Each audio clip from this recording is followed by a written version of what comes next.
Hey guys, Michael from Copper vs Glass, and we finally have an update to the Nothing Phone 1 with Android 13 and Nothing OS 1.5. So, let's take a look. So in today's video we are going back to basics and just going over some of the new features of Android 13 on the Nothing Phone 1. Now yes, elephant in the room, I made a video not so long ago going over the fact that I've switched over to Apple and the iPhone 14 Pro, but I now have an Android phone with the Nothing Phone 1, and that will be a future video, so be sure to subscribe to hear more about that. So what's new with the Phone 1 and Android 13? Well, first off, if you've got a Nothing Phone 1, head over to your system settings, go over to System and then System Update to make sure that you're running the newest version of Android. In terms of what's new, we have some customization options, visual enhancements, system performance, privacy updates, and more. So starting off with the customization. And of course, being the Phone 1, we have some new glyph sound effects and also some notification lights. Now, I really love the first party ringtones on the Nothing Phone 1, and these new ones are great, so let's take a quick listen.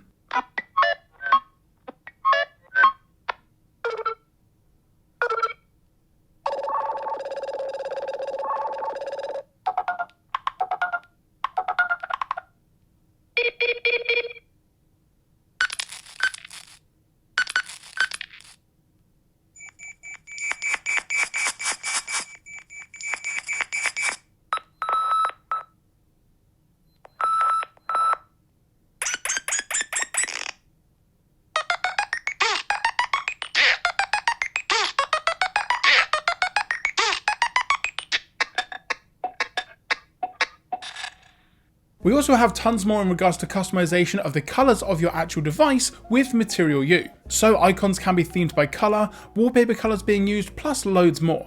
Basically, if you're a fan of changing the look of your device without having to use a third-party launcher, then Android 13 on the Nothing Phone 1 is definitely for you. And lastly, you have some more options on the lock screen for changing quick icons. One Google Home settings and wallet, or maybe the flashlight and camera, it's totally up to you. Now there's also some other improvements for some other things that I don't necessarily use on a regular basis, but it's handy to know. You can more easily switch data now if you have dual SIM cards on your Phone 1.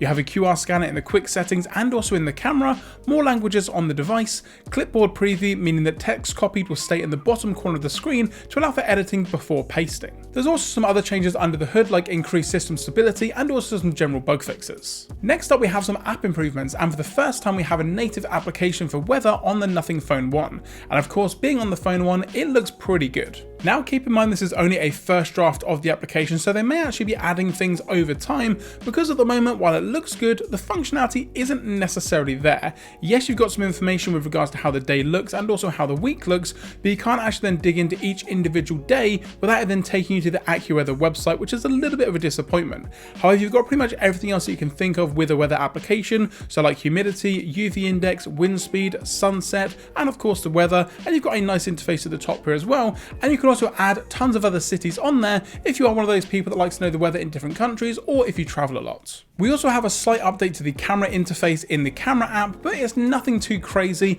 and just in general we've got over 50% increase in speed load times overall on the device. And to finish up on this feature list, we have the visual updates. So we have the new style media player in your quick settings that you may find on something like a Google Pixel 7. This is just a visual change, it doesn't really add anything to the media player, but it looks pretty cool with all of the colours from the album and being able to expand for more information. When you're in game mode, you're going to have less intrusive notifications, which is good as it won't interrupt your gaming session.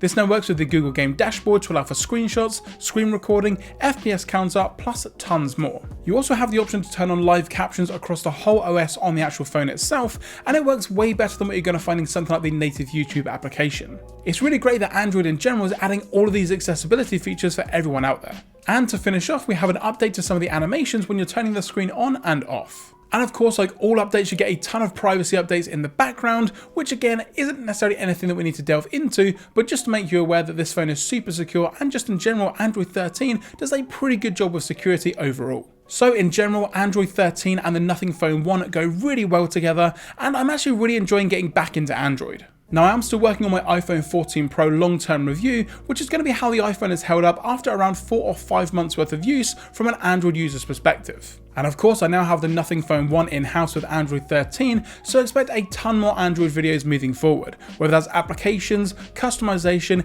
anything you can think of to do with Android is coming back to the channel in a big way. So if that's something you guys are looking forward to, be sure to leave a thumbs up down below. And if you've got any questions or comments about this particular device or just in general anything tech related, let me know in the comments section down below.